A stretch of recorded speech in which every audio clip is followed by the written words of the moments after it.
It's Sexy Fun Time. It's Sexy Fun Time, Sexy Fun Time. Coach Betsy is here, oh boy. It's Sexy Fun Time and Sexy Story Time. A playtime filled with joy. Come get a taste of our new utopia. Love anybody you please. It's Sexy Fun Time. We'll have a great time. Make more happily. Hey kids, it's Sexy Fun Snack Time. KB is here. We just came from cheerleading practice with our Glamorous, OmniAmorous cheerleaders. It was fun. It was fun. It was fun. And now we're hungry, aren't we? Aren't we? Oh, definitely. Yeah. Okay, so it's time for snack. Edamame. Edamame. But nobody says that either. They say edamame because they just do. I see. Yeah. Okay. We take them out of the shell, usually with your teeth, because then you get all the salt.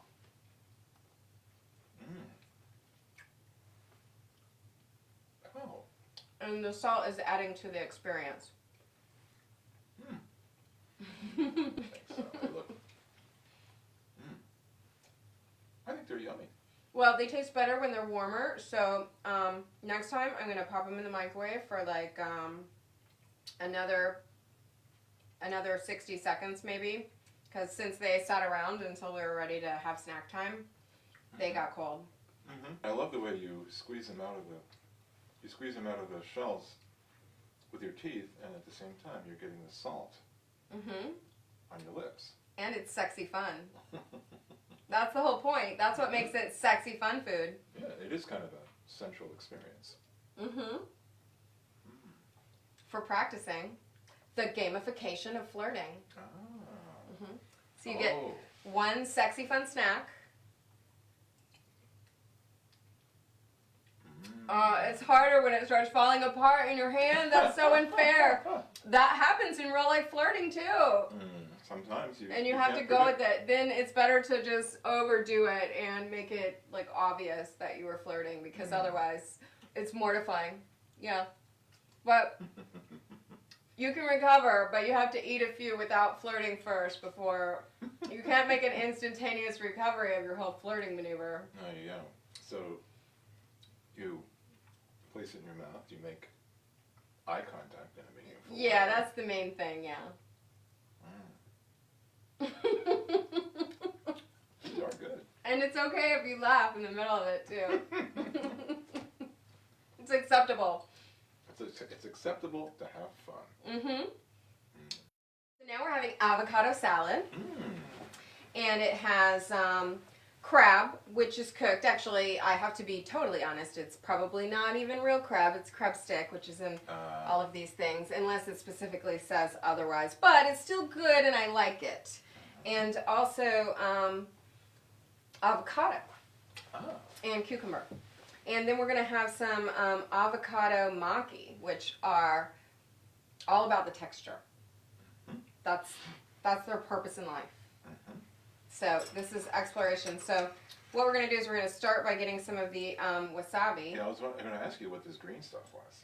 Well, this is the wasabi, and it makes it more fun to eat. Actually, that's probably way too much for me, unless it turns out that this is really weak wasabi. Sometimes it's weaker than you think you're going to get. So you do that, and then you put a little bit of the, don't you just love this? Isn't this nice? That's really cute. It looks like, it reminds me of something, but I'm not sure what. I find it very suggestive in an incredibly pleasing way. So you just pour the soy sauce, this is soy sauce, over the wasabi and mix it up together. And you don't necessarily have to mix the whole entire amount that you got, because it might turn out that it's too strong. So you sort of test it, and it's like a little science experiment. Science is the first secret to happily. Absolutely. Yeah, you know it. You know it, baby. That's right. You know. That's right. So then you take the avocado maki and you just dip it a little bit into this, and then you kind of hold it over your plate.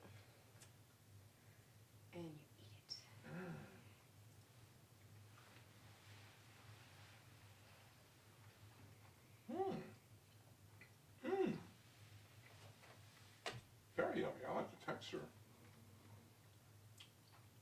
The avocado comes through, and the soy sauce with the wasabi gives it a little hot kick. You actually like the texture?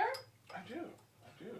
I think It's a little kind mushy, but you know, it's okay. It's a quick bite. Yes, I think it's kind of entertaining in your mouth. I like things that are entertaining in my mouth. Don't you? Oh. Do you remember how you learned how to use chopsticks? Yes, actually. How or where? Yes, I do. Tell me how, where, what, when. When I was in grad school, I had a roommate. Actually, I had two roommates. There were a couple, and his name was Hank, and her name was Judy. And she was Chinese, still is probably. And we had a lot of Chinese food, and she's the one that showed me how to do it. She was they always ate with chopsticks. I had never learned, and finally I had someone in the house who was there to patiently show me. I enjoy it.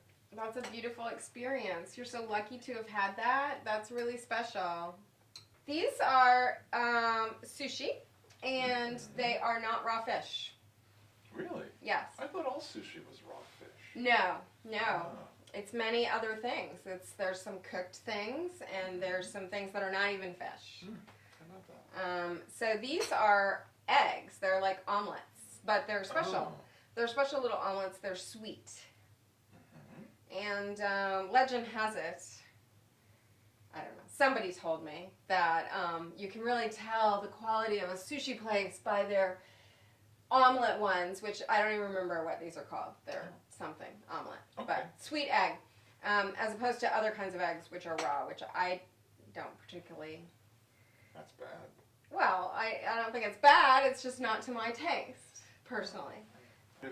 So these are also, there's no fish in here. It is, so what is this? Inari? I think it's inari. It's basically rice inside of a magical bag. A magical bag. Is it crisp on the outside? No. Or? No. It's soft and kind of mushy. It's chewy. I see. Yeah. We'll see what you think of it. You don't have to like it. I want to see your reaction, though. Okay. I want to see. So, yeah, you go ahead. Try one of these. And so... I'm going to squish it up like this really hard, and then squish it up really hard. You kind of squish it up really hard, and then you just gently dip it. And you can squish it really, really hard, so then you really have control over it. And that way you don't have to eat the whole thing because it's gigantic. So you can actually eat half of it, which is not recommended with a lot of sushi, but you can do it with this.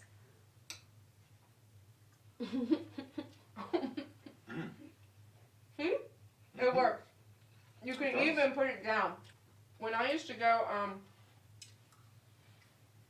so when I was very poor, and I was miserable, and I was working at a job I hated, as a telemarketer, in fact.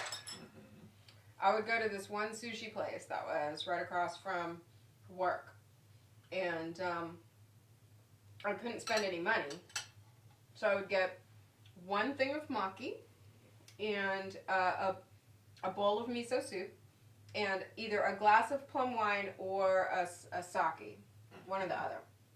And if I was really splurging, I might get the inari, what we just had. And then I would have happily in my heart, and it would hold me over for days at a time, because I fed my soul.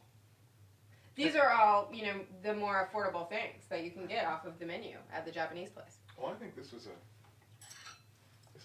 they make a really wonderful snack. And a sexy fun snack. And they're cute. They're aesthetically pleasing. Okay, so this one is a little bit more of a challenge, but basically it's the same as the last one. You can you can't handle it. You can't manhandle it quite as much as you did the other one. You can't quite Ah, look! And you can't let it go too long. Because it'll fall It'll apart. fall apart. Okay. Mmm. Grip it like this. But you can eat half of it at a time. Mmm. Oh, I love it. Oh, I love it.